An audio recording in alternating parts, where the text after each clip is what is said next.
Some watches just catch you with that French accent, with these soft colors and with the name of a tropical island. And so when I saw the Méraud Antigua, I knew immediately I need that piece for a review, and then I was lucky.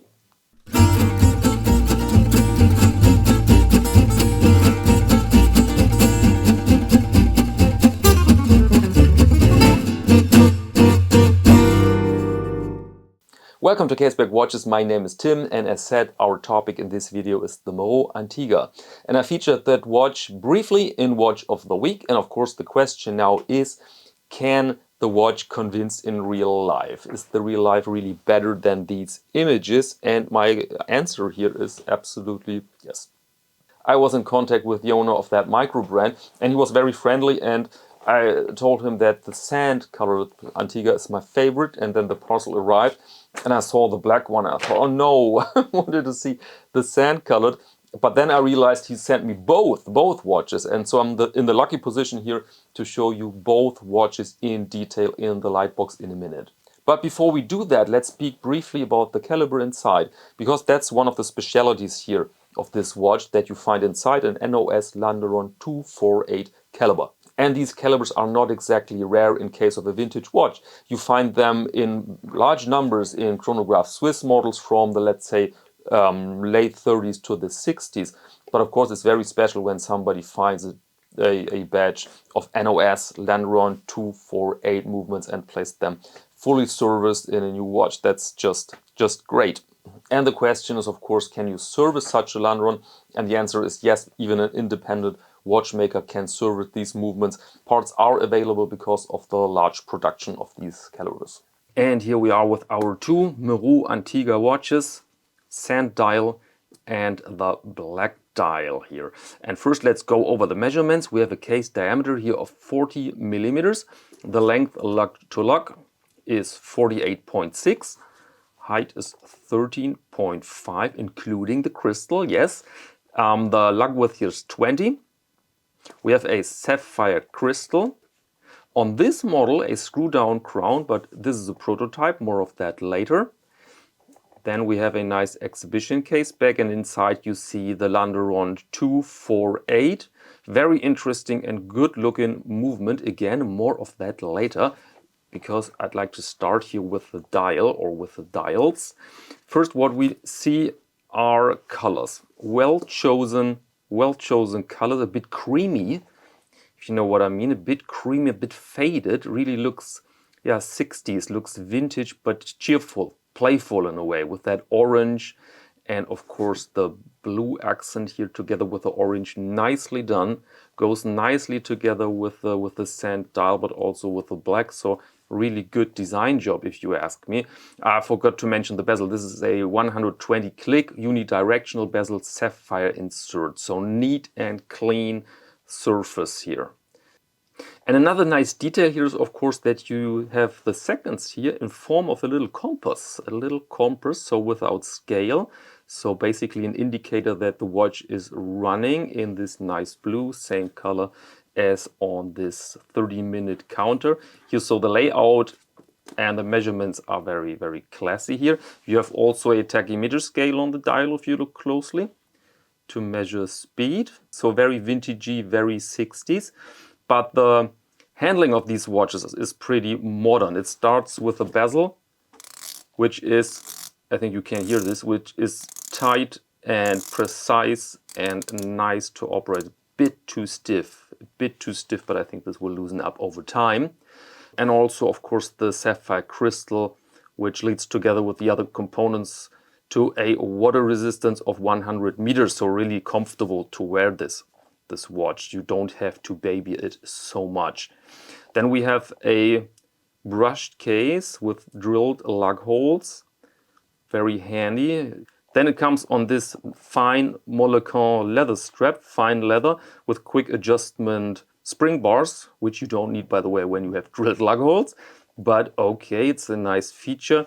Although I find the strap a bit too thin for the relatively heavy watch head. See that? This is basically only a strap of fine leather. And now let's speak briefly about the movement. What I like here is the fine look, of course. It's a spectacular view, and you really can see the layout of the watch from the movement. And you can also see when you operate it. Let's start the chrono here with the first button, and then you see the machinery there. And this Landeron you operate with the second button. So with the second button you have to stop the chronograph, and you can reset the chronograph. And I said that these movements were not exactly rare, and to give you some numbers here, this particular model was produced between 1937 and 1970 more than 3.5 million times. And so we have a lot of models still out there, and that's the reason that you can get in possession of parts.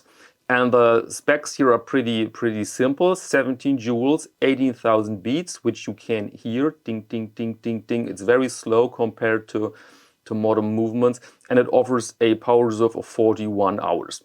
But now let's address the crown thing. I told you that this is a prototype with a screw-down crown, but Méraud informed me that the final product will come with a normal crown.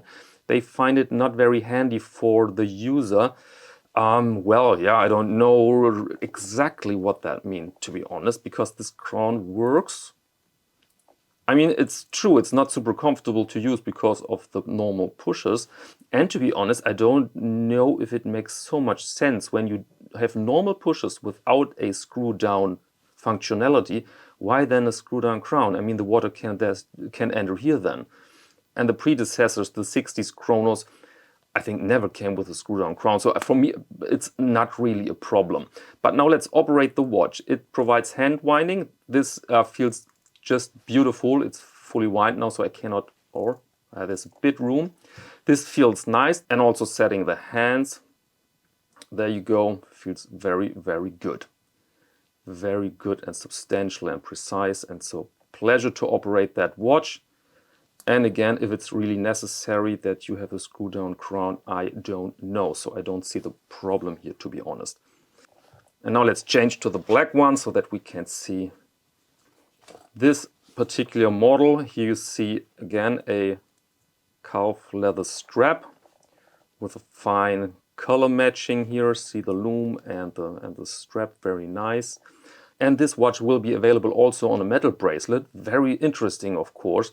But they told me that the reviewer before me lost the bracelet, the entire bracelet. I mean, this is a bit crazy. I've lost once some links, and the company was pretty pissed, to be honest. But losing an entire bracelet is another thing. Well, yeah. So let's put them side by side. I said the sand one is my favorite here. But I say this very often, but I really mean it, it's just taste. But I can imagine that also many people like this sharp contrast here with the black. And there you go. Here's the wrist shot. 40 millimeter on my 17 centimeter wrist. So really the maximum I can wear. Pretty dominant, but with a very interesting look. Very interesting look here. And the price for these watches is indicated with 2,082 euros. So if you deduct a VAT and you convert it into US dollars, I think you are around 1,800 US dollars for one of these lovely watches. And now allow me to grab the opportunity to show you something very interesting from the Caseback Watches online shop. Finally, I've managed to find a manufacturer in Germany for high quality watch rolls, handmade of vegetable tanned leather, and really another story compared with the cheap products from China. You can buy at AliExpress, for example, for very little money. Here you see really nice handwork, nice production quality with a substantial weight, with a substantial build, so that you can enjoy this many, many years. These are now available at casebackwatches.com for a reduced price, so let's say an introduction price. So don't miss the opportunity to get yourself a high quality, luxurious watch roll.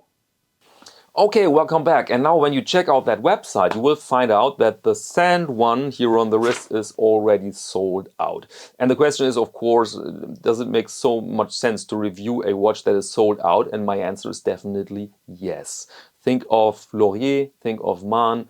when they have a successful model like the Neptune or the Hudson, then you see Mark 1, 2, 3, 4. And so I think we can hope that this sand model comes back at a certain time, because these 200 pieces, these limitations, are not limitations for marketing reasons, so that they never produce that watch anymore. As far as I understood, in many cases it's just to limit the risk for these small manufacturers. And so I think it makes definitely sense to follow Méraud here to see what they come up with in the future. Alright, and now let's carry on with viewers' images. Viewers' images sent by you to caseback.watches@icloud.com. Let's start with Oliver. I think I was in contact with you via Instagram as well, and I think Oliver's German but lives in England. And he writes, here's another watch story related to you. I definitely wanted a watch from the year I was born. This had to be a watch from a reputable brand that was still functional today and suited my taste. And then he writes that he first tried out the Longines Spirit, 37mm champagne, absolutely gorgeous watch.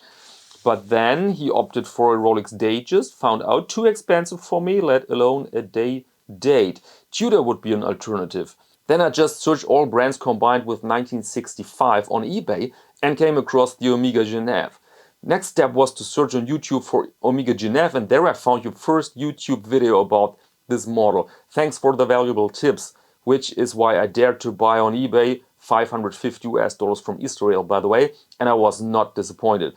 Such a great story, because this was really one of my earliest videos. I think there were some videos ahead, but I deleted them because they were so embarrassing. But the Genève was also one of my first vintage watches, and I had several of them because back then my financial affairs weren't so great, and so I traded a bit with Omega Genèves and Seamasters from the 60s. And then I did this video. And now I'm the only fool here without that model. I mean, I did that video, but I haven't an Omega Genève for myself because I've sold them all out of greed. And now here and there I have a look, is there something, but they're damn hard to find now in good condition for, let's say, reasonable price. So Oliver, congratulations. And the next watch is also gorgeous, and this comes from another German viewer, I think, Andreas, but he lives in Manchester. And he writes, "Hi Tim, I was lucky to get this watch because it is gorgeous and it still runs at -1 second per day. Incredible for a 66-year-old watch. Don't you agree? Greetings from Manchester, UK." And yeah, absolutely, this is a treasure, that thing. I cannot see if it's solid gold or gold plated. I think on one lug you see bit rubbed off material, but even then, pure, simple, stunning. And I remember the movements of these old watches. I don't recall the exact name, but these are in-house calibers.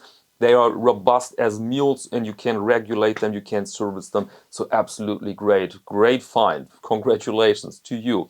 And dear viewer, if you want to participate here, as always, use caseback@icloud.com. This was wrong again. What's wrong with this email address so that I cannot remember it? So caseback.watches@icloud.com is your email address to go if you want to participate here. That was nicely said. And now let's close that episode here. As always, thank you very much for your attention, and until next time.